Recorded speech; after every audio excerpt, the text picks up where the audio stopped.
இந்த வீடியோவை பாருங்க, ஒரு இன்ட்ரெஸ்டிங்கான விஷயம் இதுல இருக்குது. ஒரு ஆட்டு மந்த கூட்டம் போயிட்டு இருக்கு. அதை ஒரு பர்சன் ஒரு நெருப்பு மூட்டத்தை சுத்தி அதை சுத்த விடுறாரு.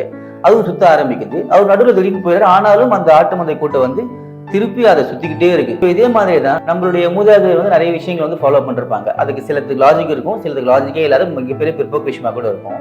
அவங்க எதுக்காக அதை கிரியேட் பண்ணாங்களோ அந்த காரணம் கூட இப்ப இல்லாம போயிடும். ஆனா இப்ப வரைக்குமே இல்ல என்னுடைய மூதாதையர் சொன்னாங்க அப்படின்னு சொல்லிட்டு இந்த ஆட்டு மந்த கூட்டம் மாதிரி நம்ம அதை ஃபாலோ பண்ணிக்கிட்டே இருக்கிறாங்க இப்போ வரைக்குமே. ஸோ இது திடீர்னு நம்மள மாதிரி சில பேர் அதை எதிர்த்து இல்லைங்க நீங்க தப்பா போறீங்கன்னு சொல்லிட்டு ஏதோ ஒரு ஆடு திரும்பிடுச்சு அப்படின்னா அந்த ஆடை எல்லாம் எகிரி போட்டு மிதிக்கும். இது ரொம்ப லாஜிக்கா நடக்கக்கூடிய விஷயம்.